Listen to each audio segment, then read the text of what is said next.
बलांगीर सहर रे पाकिस्तान महिला 60 वर्ष आगु भारत को आसते महिला जनक बलांगीर रे 35 वर्ष आगु बाहा हुई रही कौन सी नोटिस आसी नथिबा बेले आज पर्यंत भारतीय नागरिकत्व पई आवेदन करी आसुछन्ते।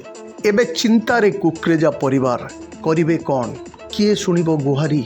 बलांगीर सहरर ठिकादार पड़ारे दीर्घ 35 वर्ष है रही आसुचंती शारदा कुक्रेजा। से दीर्घ 60 वर्ष आगु पाकिस्तान रु तांको परिवार सह आसीथिले भारत। ओडिशार कोरापुट रे आसी रहिथिले।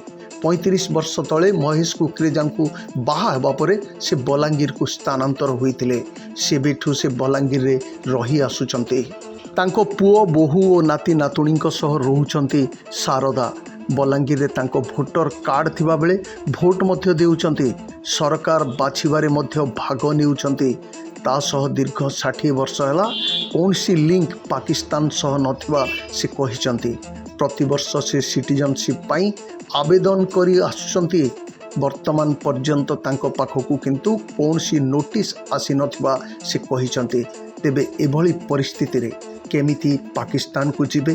पुणी पाकिस्तान रे केही बंधु बांधव ज्ञाति कुटुंब नथिबा बेले कहा पाखकू जिबे ताकू नहीं चिंतारे परिवार लोके।